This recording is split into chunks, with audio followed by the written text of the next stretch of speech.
Ladies and gentlemen, welcome to the latest episode of Birds vs. Bitches. It is not Birds vs. Boys anymore because the Cowboys do not deserve that name. We are changing the title of the show to Birds vs. Bitches because that is all the Dallas Cowboys, from the front office to the coaching staff to the players, deserve to be called. They are a bunch of complete coward bitches. As you can see, if you're watching on YouTube, thank you.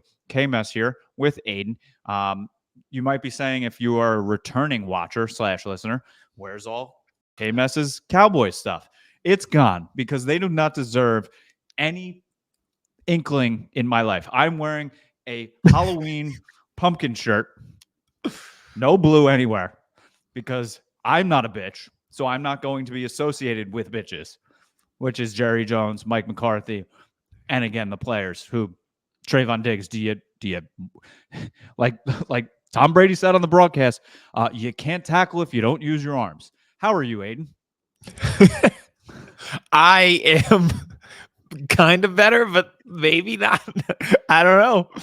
Hey, it's not your job to dress as a jack-o'-lantern. It's not your job to put the home decor as the Cowboys. Be a full jack-o'-lantern. You know what's funny? Right before you hit live, I realized, oh, that looks his shirt kind of looks like a pumpkin, and it did not dawn on me at all that all the Cowboys gear was gone. You're sitting in pretty much like a blank room minus the believe sign and one tiny globe on your desk, and like all I could see was the orange. And it was like a little bit of black, so I was like, oh, it kind of looks like a jack-o'-lantern. It was, but nothing else dawned on me. I should probably get rid of the believe sign too, because there is nothing to believe in with this Dallas Cowboys team. There's no belief. There's no hope. There's nothing. They're dead, Aiden. And I'm going to go back to, and hello, everyone. Cowboys on a bye. Eagles taking on the Giants this week. No Andrew Thomas. We'll get into that game. I think if you don't mind, there's so much going on with the Cowboys right now on and off the field, Aiden, and I just need to get some stuff off my chest, if you couldn't tell. I'm going back to the offseason to start, where I got murdered on Twitter. When I put out a tweet, it was before the schedule even came out. It just had the opponents. And we were like halfway through the offseason, right? Mm-hmm. And it was already a clown show.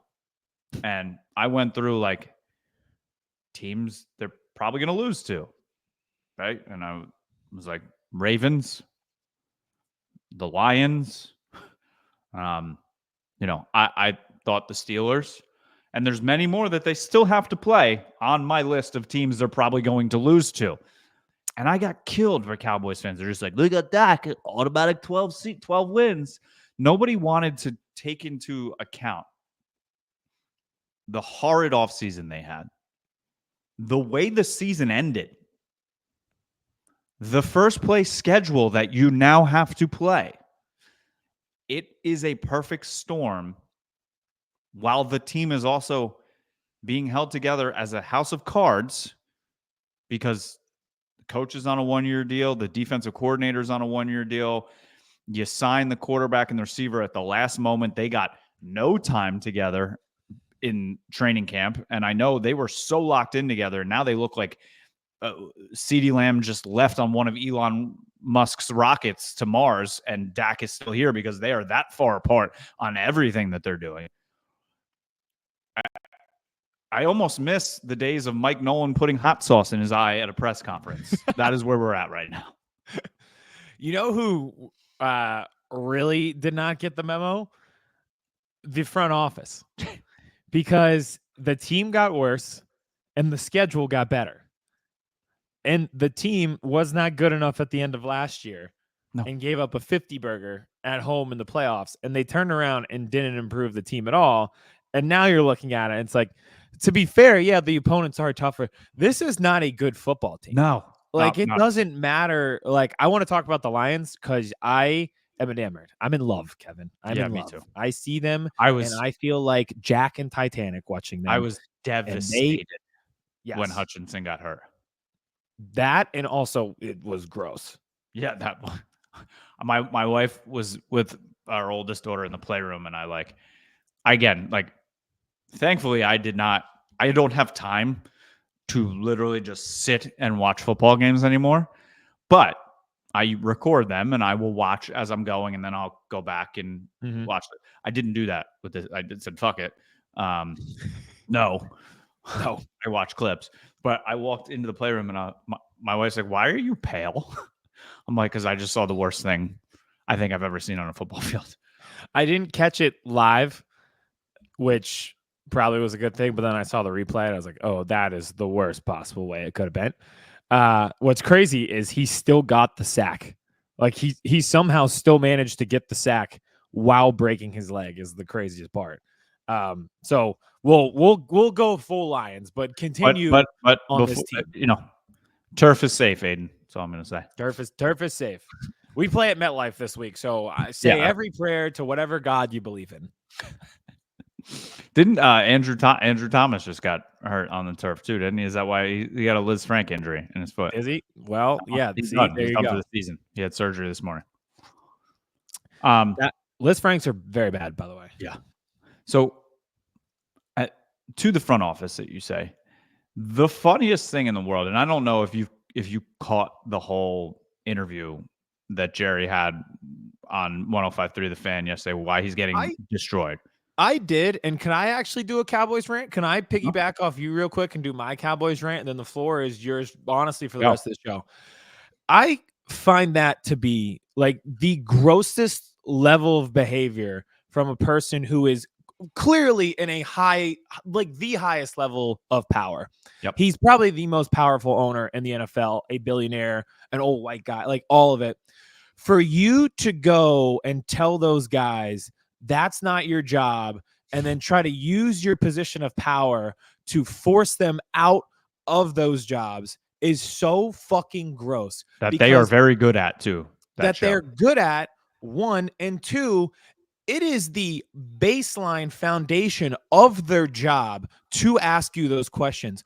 Their job is to be on radio for Cowboys fans to listen to and give Cowboys fans access to the team via interviewing you. You lost in embarrassing fashion. You have not won a game at home. You've now lost 4 straight dating back to the playoff loss a year ago.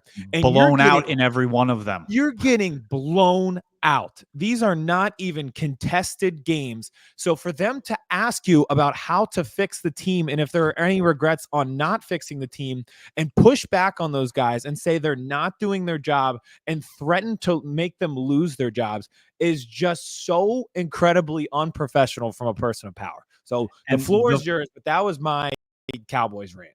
The funniest part of it all is when Jerry was like, if I'm going to take all this, I want praise for all the good things we've done recently. All the good, I signed this, I signed that.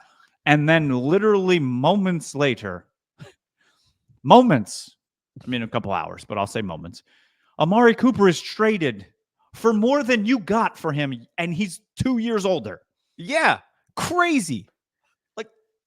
And Jerry to say, they're not football guys. The one guy on the show is literally an insider that is at every Cowboys game and interviews Jerry in his stupid ass scrum. It is so unprofessional. He is basically Vladimir Jones and just basically wants to set up state-run Dallas Cowboys media then. And they can just only ask him what he wants. Don't ask about why you don't put curtains up for the Cowboys games, but you do it for concerts. Don't tell me you can't do it. You have the curtains. That's another WrestleMania. You do it for soccer games. You do it for Pitbull, but you don't do it for your own team. And then literally your hundreds of millions of dollar quarterback is being blinded by the light trying to make a pass. It's one of the dumbest things in sports, right behind the MLB playoffs being played at 4:30, and be like, well, the best hitters in the game can't hit because of their shadows. It's like, okay, we're letting millions of dollars be decided by the location of the sun.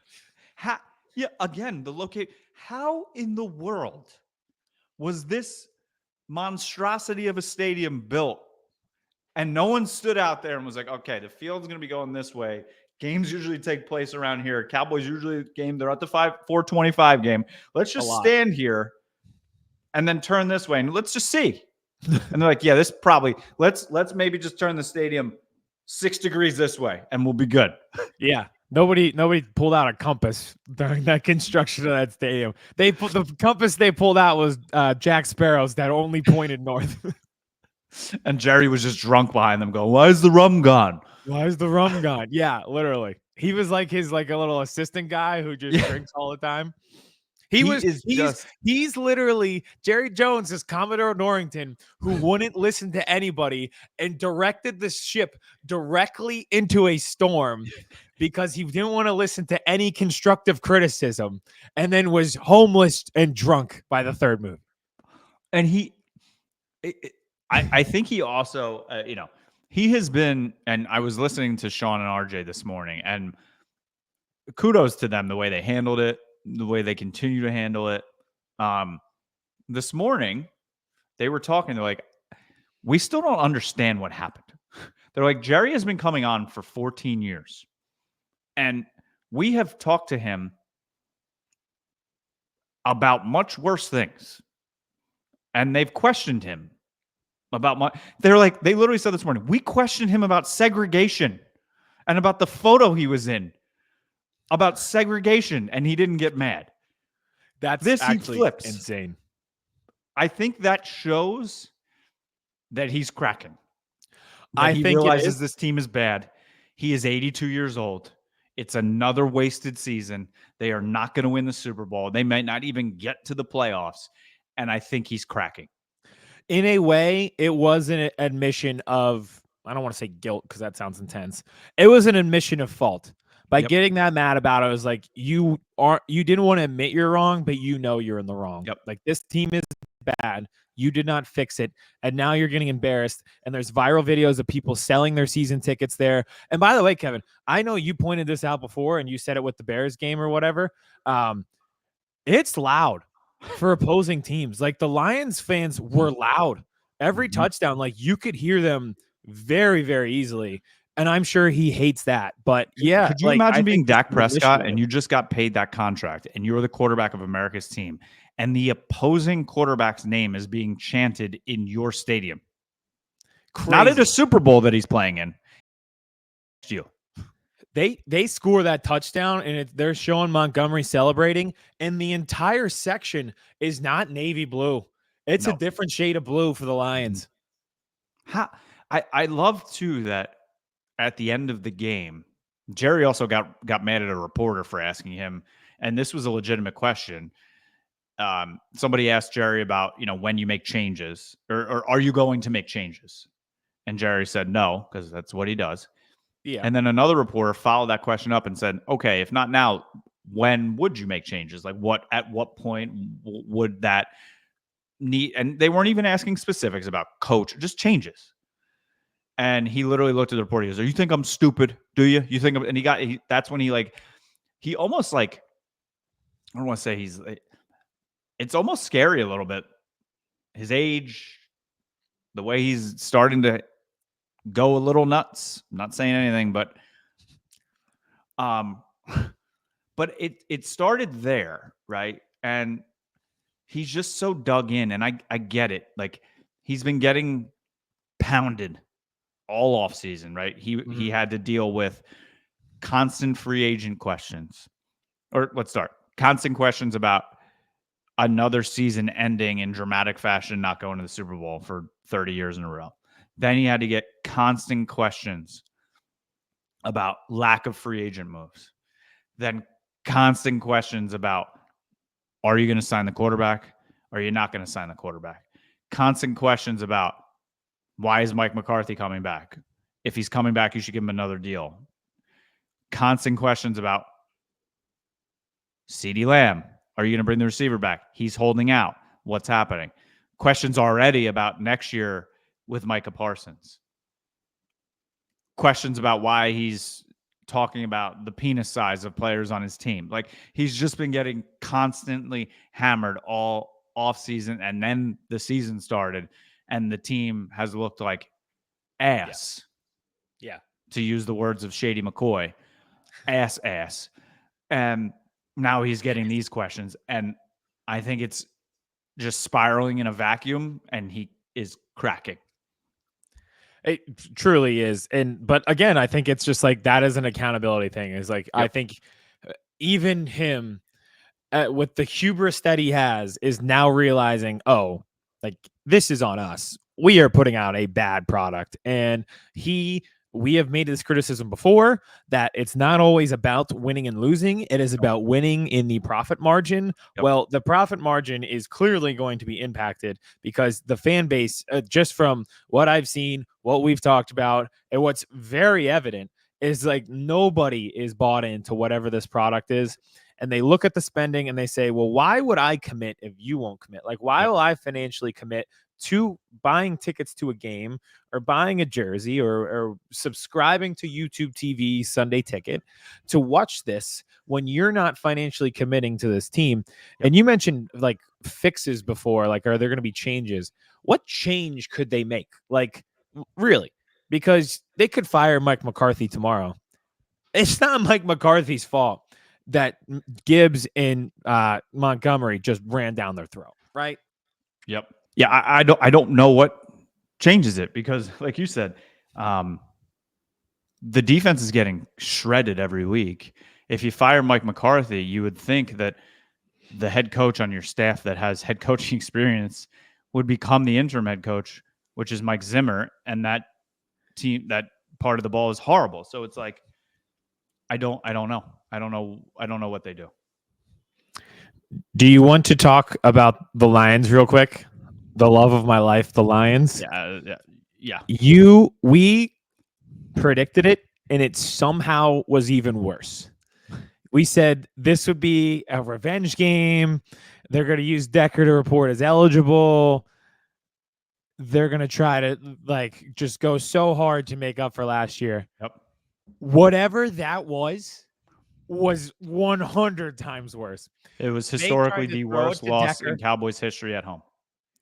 It was, I agree, statistically or just like literally? Score-wise. Beyond that, here are just some plays that they tried while scoring 47 points.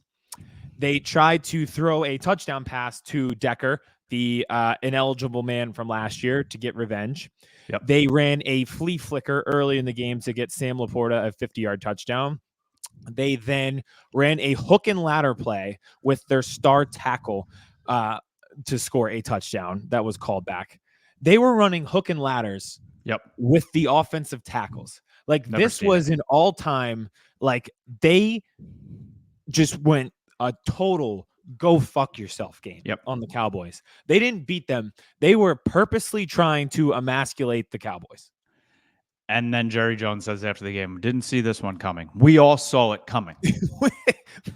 We've been worried about this. Not we. I mean, I want you guys to lose, but I'm saying, like, as people who watch football, we've been worried about this since last December.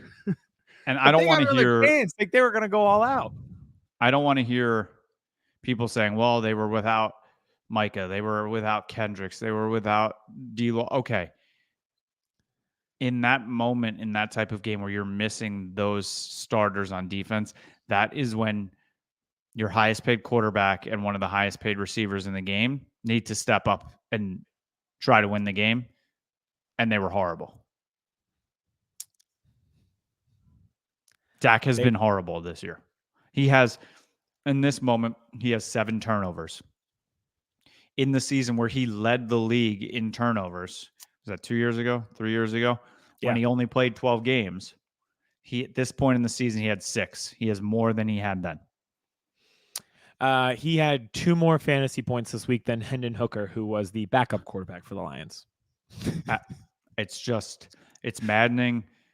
It's not sad. It's not depressing. I am at apathy stage. I'm angry, but at the same time, it's so believable and so predictable that it is what it is. I am more infuriated with everything happening with Jerry Jones, how incompetent the front office is while they continue to just do what they do than anything else. And Aiden, back to kind of your question of like, what changes can they make, right? The optimistic fans left, which there aren't many of them, and God bless you, are like, well, at least they're going to get horses back, right? They're going to get Micah back. Deron Bland's going to come back. Tank, hopefully. But what does that really do? Like the soul of this team is broken right now. Yep. Like the everything about this team is just broken. And I'm going to end it with this about kind of the Lions game. Once the wheels started falling off in the game, I am so happy the outcome was what the outcome was, because this was what was trending in the Ravens game. And then they had that phony ass comeback in the fourth quarter to make it a 28-25 game. And then Jerry Jones and Stephen Jones and Mike McCarthy can have the talking points on the radio station the 47 times they're each on each week to talk about, well, I really liked what we saw in the fourth quarter. We're going to take what we had in the fourth quarter and we're going to move that forward. See, that's the team we had. This is the team we built. That's a good team. We just had a slow start. No, you got your ass kicked and you got lucky to get back in that game. I'm so happy that did not happen again. And they weren't able to have those talking points. And now you see what's happening. They're cracking because they know this team stinks. There is no dog that they could get back on defense that would allow them to keep up with the Lions offense, which is perfect, by the way. I cannot stress enough how perfect the Lions offense is. Fantasy-wise, real-life-wise, they are the most aesthetically pleasing offense I have ever watched in my entire life. It is beautiful. It is the biggest sports crush I have ever had. This will never happen, but if Jerry Jones did want to make a massive change in the offseason and go in a direction that he never does in terms of hiring an up-and-coming young coordinator to be the head coach, I think I have someone in Detroit who just showed off what he can do to help your team. Oh, yeah. Absolutely. I think he'll be the number one. Their offensive coordinator has got to be the number one guy, right? Yeah. Like in terms of like head coaching, like targets this offseason. So the Cowboys will hire Gary Kubiak.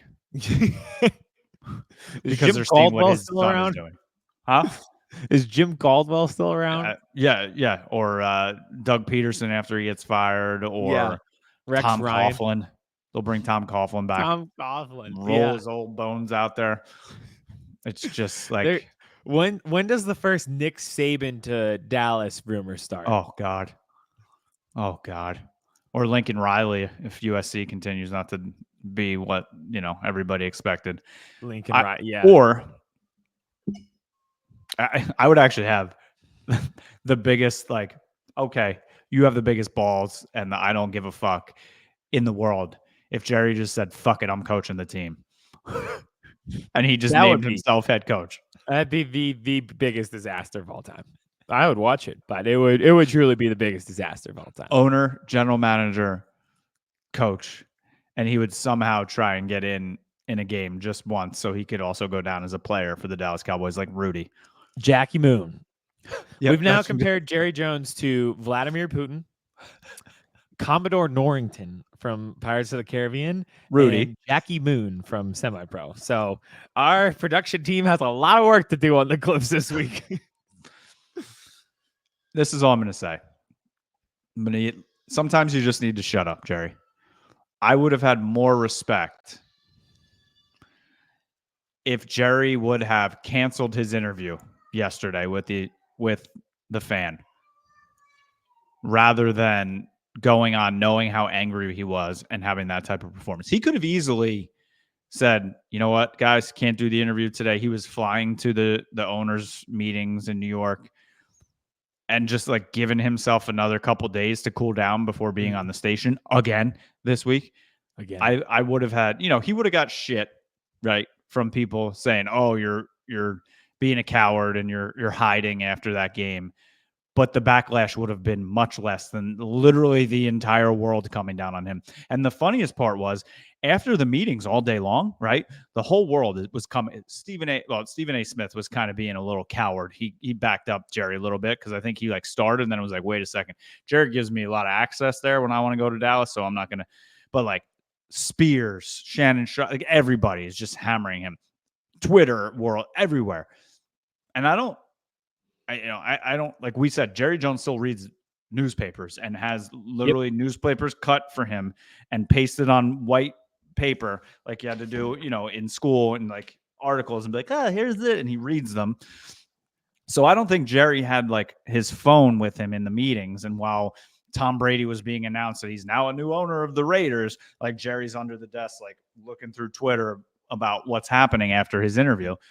So then I believe like the doors open and there's just a flood of media. Diana Rossini finds Jerry, kind of like attacks him. He double, triple, and quadruples down on his take of firing Sean and RJ and this and that. I don't think like the scene in Succession where Tom's running through, executives coming through, that the PR department got to him in time to be like, hey, Jerry, you're getting your ass kicked. We got to back off a little bit. Yep. They didn't get to him. He had no idea that the world blew up. The doors of the meeting opened, and he blew up the world even more. There's no spin team for that one. No. There's just no spin team for that one. I also saw a local, I'm sorry for not sourcing this correctly, but it was like a local TV station, and he was pretty much like, you can't fire all of us. We're going to continue to bring this up. And I was like, that's a fire line. It's amazing. Brother. All of the current guys on the Fan, former guys, people that have been on this show, like KT Fun Tweets, Jeff Kavanaugh. Like we've had a lot of these guys. We have had RJ Choppy, who's on this show, on this show. Yeah. They're all like guys that have worked at the Fan and aren't there anymore, like all backing up. And everyone's like, he does not pay. Like he does not own the station. And Jerry, you just make yourself look dumb and work like Snyder in Washington. This is what he got killed for all those years, being like he basically ran the media in the town and they could only ask him questions and had to praise the team all the time. The media in Dallas, and you've given them praise, so they're very good at what they do.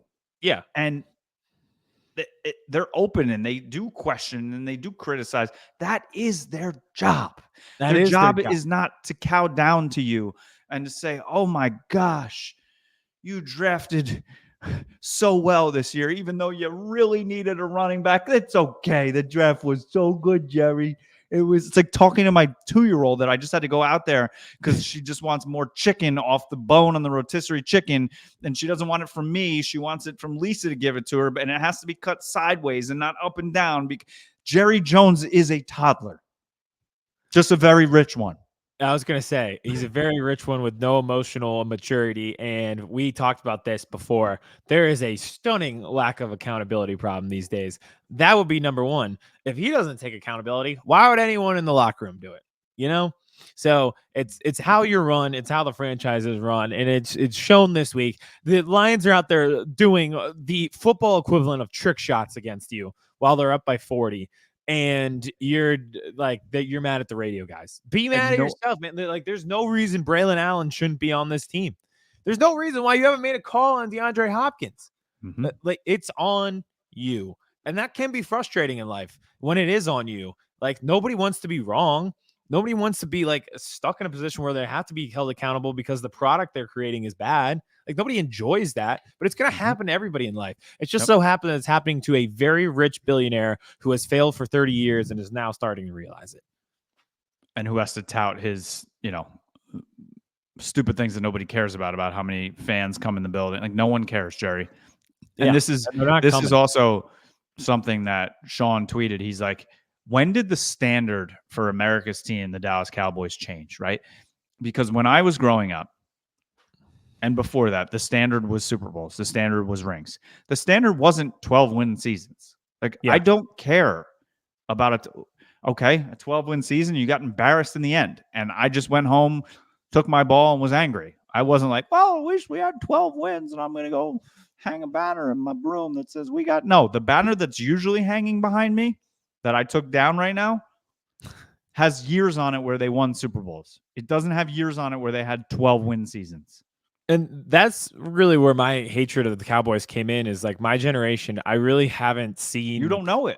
I don't know success from the Cowboys, but I've been heard that their success is most fans in the stadium, highest ratings, most primetime games. And like, why does that any of that matter? And then you're like force fed that through like Cowboys affiliates, and you're like, but they're not winning anything of merit. Yep. So like that's what's led to what created my hatred of them back when this was a rivalry, when the players on the teams did podcasts together, which I can't do that spiel again this week. But yeah, that's kind of where it all came from. So it is interesting that you bring that up. It's like the metric wasn't a first round exit after a 12-1 season. Like the metric that we wanted was competing for Super Bowls. Yep. They haven't even gotten to the NFC Championship game.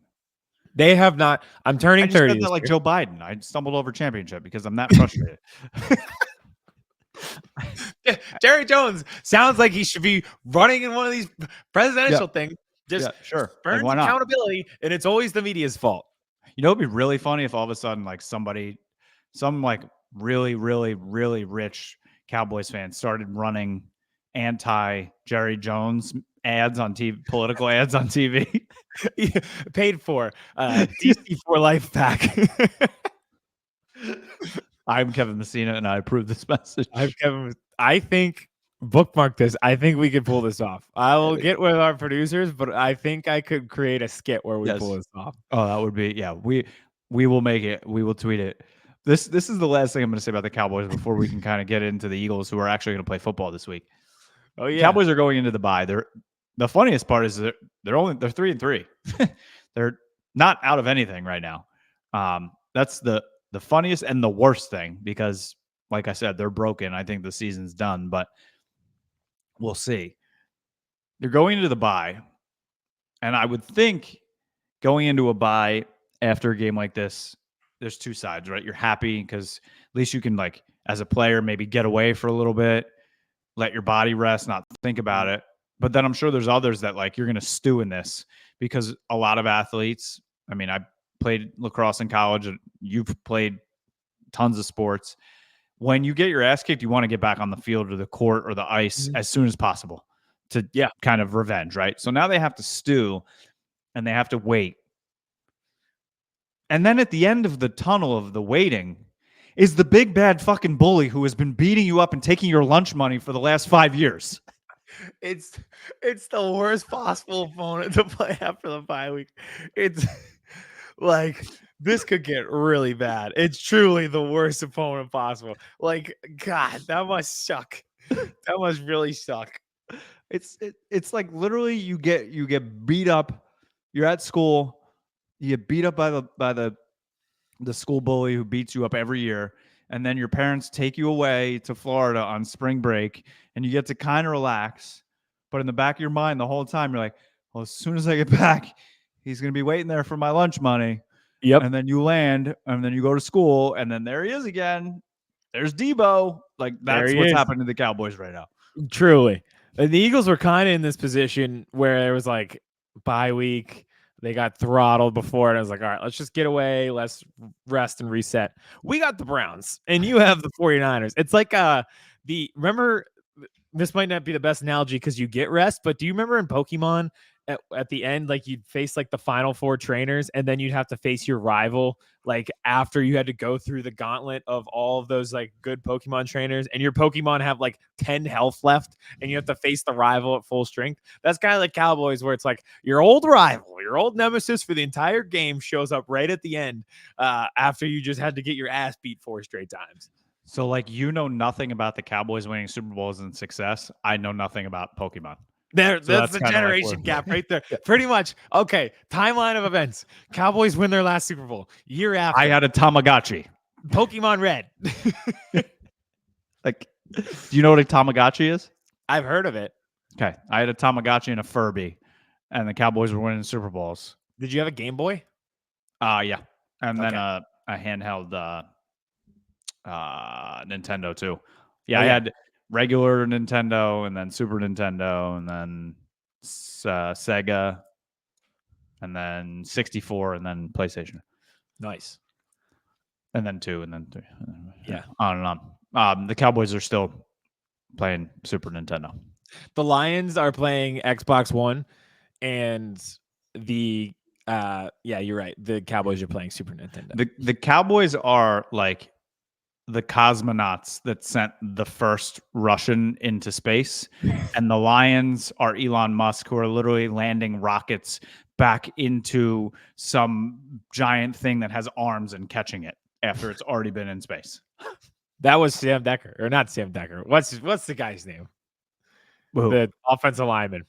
Sewell, Penei Sewell, was it him? The other guy, but yeah, Sewell. Oh. He's the one catching the hook and ladder for a touchdown.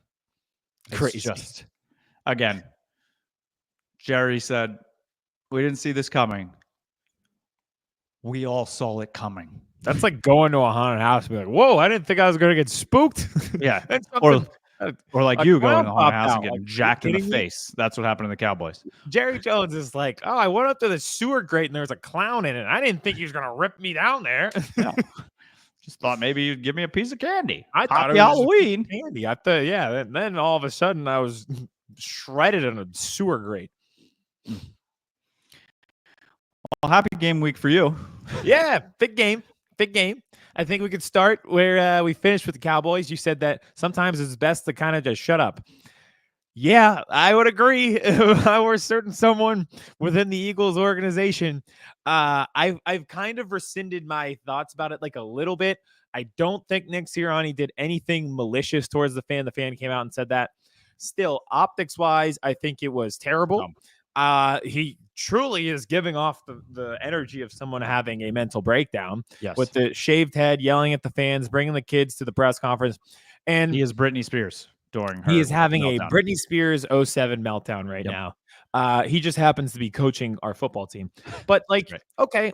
And I said this, like, I honestly, the players said they wanted him to bring energy.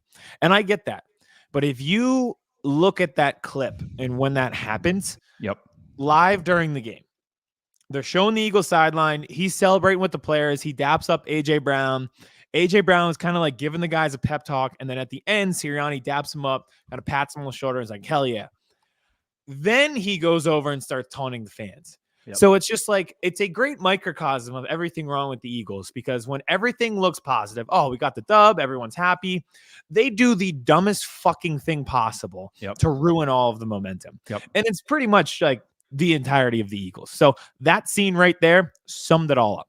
I felt like he was like almost like that scene with Steve Buscemi where he's got the skateboard. He's like, hey, how you doing, fellow kids? Like, he tries too hard to, like, I think he thinks back of a couple years ago in like the great times that you guys were having with him early on, where he's like doing that thing and he's like, I know what the fuck I'm doing. And he was like, had all that swag. And like, I feel like he was trying to do that almost. And like, oh, we won. Like, you know what? This all started, all of this, when he like pointed at the Super Bowl. Remember when Mahomes was down on the ankle and then like Jalen Hurts literally had to like knock his hand down? Yeah. And that timeout. That's when I feel like the football gods are like, okay, fucker. It's been downhill. It's quite literally been downhill ever since. Like we lost Super Bowl, collapsed last year. This year we're 3-2. See, that was my biggest problem with it, is we're not talking about the fact that the team is 3-2. They're as healthy as they've been, and they have a schedule that is easy to handle, or at least manageable by NFL standards. And we're not talking about any of that because the head coach wants to bring 4 kids to the press conference. And that press conference, just back to like the I get one to have energy, but you're giving off the energy of someone who doesn't think they're going to have a job.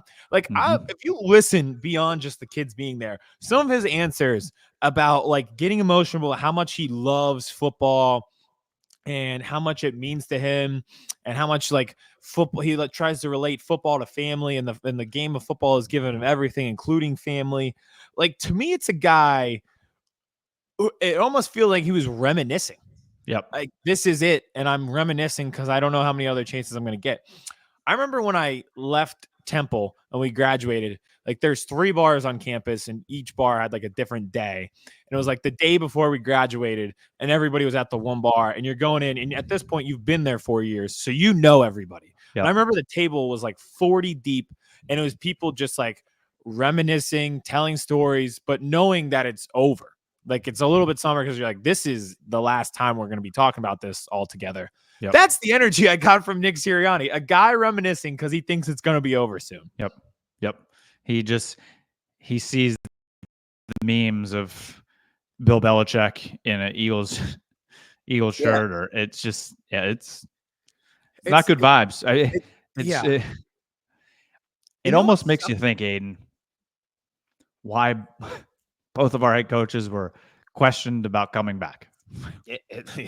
Well, we probably should have. I hate giving up early, but it looks like both of us probably should have pulled the ejecto Cito button when we had the chance. But yeah, I just in a team that really needs stability because they have talent and he is not providing them stability, and it sucks because for once I feel like I'm like, wow. And listen, the Browns are so bad. They are so bad. But defensively, they're pretty good. And you did some things where you're like, all right, that's the most passing yards that the Browns have given up this year. And with AJ Brown back, like, hey, they look pretty good. But defensively, there were flashes from guys that you're like, wow, I'm really excited about this. Cooper DeJean being number one. Mm-hmm. Cooper DeJean and Quinyon Mitchell may positively alter the direction of my life. They're that good. I love them so much. I've watched Cooper DeJean 1 game. I've watched Quinyon Mitchell 5 games. If they asked me to take a bullet for them, I probably would. That's where I'm at with them. I love them. They are Billy Hoyle and Sidney Dean. I don't know what that means. White man can't jump. Oh, okay. Wait, yeah, I've seen White Man. I didn't know the names of the characters, to be honest. That's who they are. Yeah. Oh, that'd be a great Halloween costume. They got to show up like that. And also, just like I have hope for a better tomorrow is, we got one cornerback who goes on podcasts with the opposing rival. And then Quinyon coming off the field was bowing down to Cooper DeJean after his first start.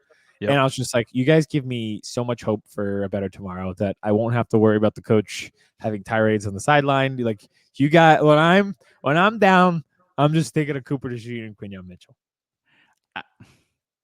And to have the funniest part too is Micah didn't even play this week, and Slay left the game hurt. Yeah, what are you guys talking about? Which, if we want to talk game stuff, that is one of the cool things. It's trending. I saw this from Jeff McClain. It's trending that Darius Slay will be ready to go by Sunday. If he is not, we get the first Quinyon Mitchell Malik Nabers 1-on-1 matchup of what should be many to come for the next 7 to 8 years. I think it would be awesome to see. I'm sure they'll get matched up together at some point on Sunday.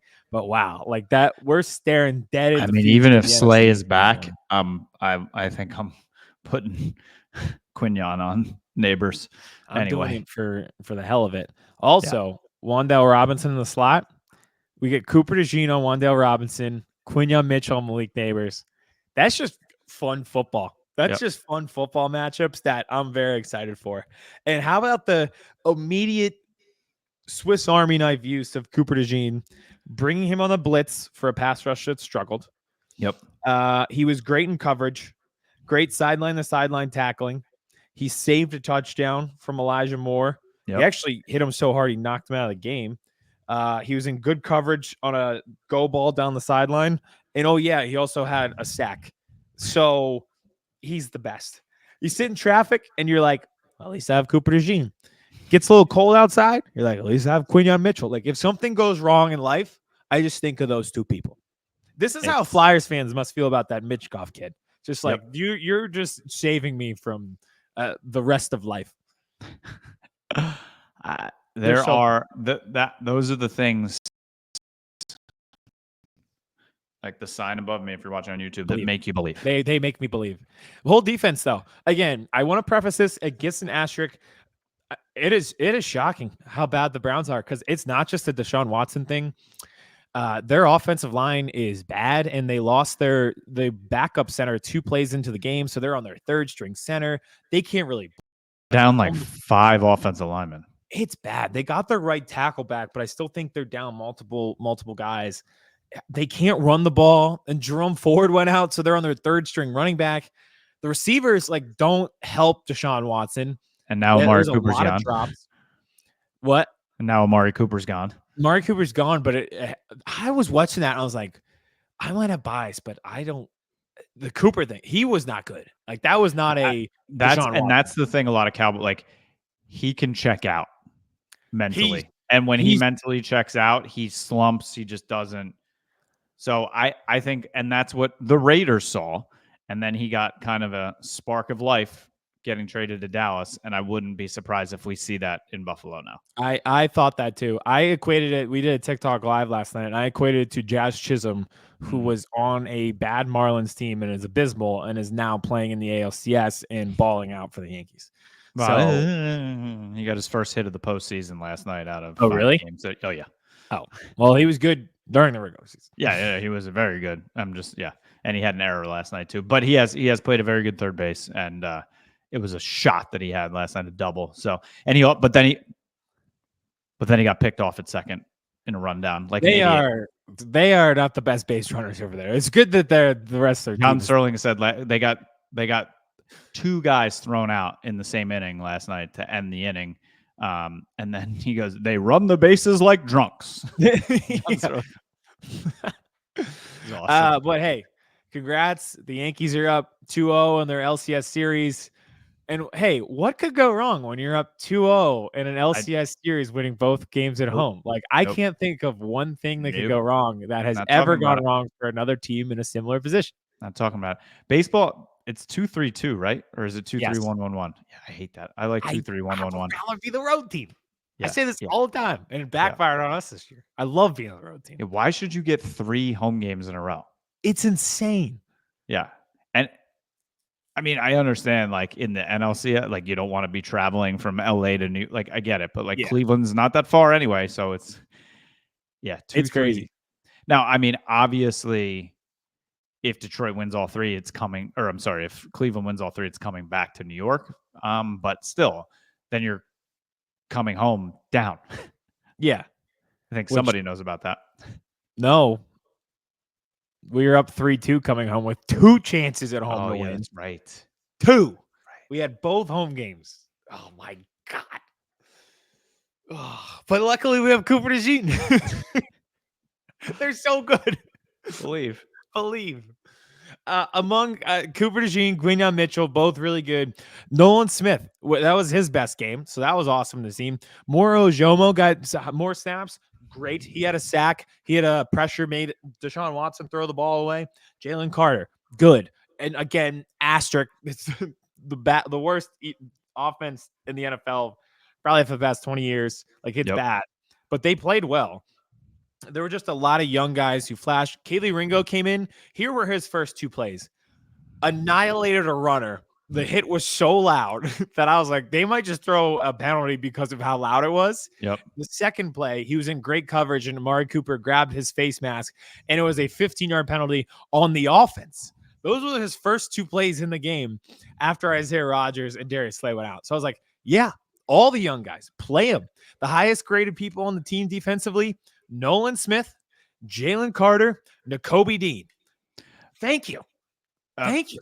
Speaking of grabbing a face mask, this just popped into my head. At the end of the Steelers game, I'm sure you saw the whole thing with George Pickens and Jordan Lewis. Yeah. Remember, he like grabbed him and threw him down by the face mask at the end of the game? Jordan Lewis was fined $11,200 for taunting George Pickens. George Pickens was fined $10,000 for grabbing his face mask and throwing him down. He was literally fined less money for physically throwing a human down by his face mask than Jordan Lewis was for simply taunting him. They should let us run the fines. It's $1 million, $11,242.08. It makes no sense. Where do they even come up with that number? I don't know. They should let common fans, unbiased common fans, just run the fine system. You and I would do pretty well. Absolutely. Except machine gun penalty is $500,000. No, you're dead. Like real life.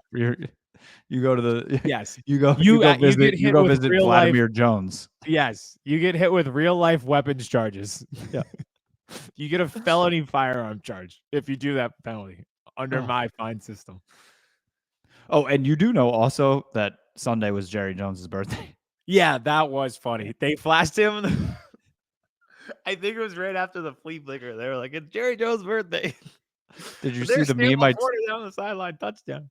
Did you see Yeah, the so meme that I was tweeted from Birds vs. Boys that was Michael Scott? And I was like, remember, he's like, well, happy birthday, Jesus, but sorry, your party's so lame. And I just crossed out Jesus and put Jerry. yeah, that was perfect. Sorry, your party's so lame. Great episode, by the way. It is a great episode of Cowboys football. Yeah. Yeah. So, few more Eagles things. You could see this game playing out the same way as it did against the Browns. Like the Giants do have a pretty good defense. They have a good pass rush. So Thibodeau's out, right? he might be out, but I think still they've been pretty good. The Brian Bengals scored on the first drive on like a busted play, 50-yard run from Joe Burrow for a touchdown, and didn't score again for like 2.5 quarters. So it's a pretty good Giants defense. But the offense has obviously been anemic. They'll get Nabers back, which helps. But like you mentioned, Andrew Thomas is out. It's a bang. It hasn't been a good offensive line, I don't think, my entire life. So I could see it playing out the same way where it's like, oh, why aren't the Eagles moving the ball and scoring touchdowns on every drive against this bad Giants team? It's like, well, they're 50% really bad and 50% pretty good. That's kind of where you draw the line. But I will say this. Saquon Barkley returns to New York. Yeah, that is going to be that. If he breaks off that like 60-yard patented Saquon run for a touchdown, I'm going to do a backflip off the fence in my front yard. Like I'm going to live for that moment. Is there a like video montage before the game for him? Yes, they have to.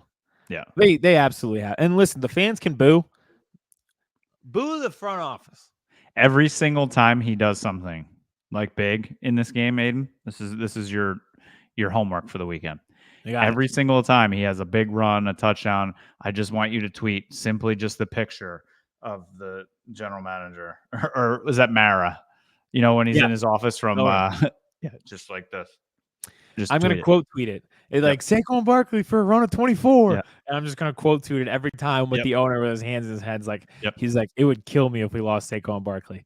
Hopefully I can grab the screen grab where it has like the quote at the bottom where it says it would kill me if we lost Saquon Barkley. And then they did. And it's like, and it's a touchdown for Saquon. And we know how Sirianni clearly operates. Like he's going to try to be the Dan Quinn, like revenge game thing. Like they're going to feed him the ball, but also they're going to feed him the ball. They didn't run it too efficiently this past week. They want to get him super involved. Regardless of opponent, I think you're going to get a lot of Saquon this week. So it just so happens that the Giants are the one who are getting served up on the platter. I'll be so excited. It'll remind me of like we got Harper in the second series of the season. We had to go to DC and they did like a bus trip and they put all the Phillies fans in the outfield. So Harper just hit a home run into the section of Phillies fans at the DC park, which was awesome. And there's going to be a lot of Eagles fans at this game. So it's just going to be like Saquon running 60-yard touchdown straight into a bunch of Eagles fans, which will be awesome. I mean, Mulata not it's all set up. It's all set up. And just a quick run it through. Mulata not playing. That sucks. Fred Johnson has played well this season in, absence of these guys, but it is really, really tough. And he's going to be out a few weeks. Dallas Goedert also out a few weeks. I was impressed with Grant Calcaterra's speed. Yeah. I don't think he's better at tight end than Dallas Goedert, but he's faster. Definitely faster. Yeah.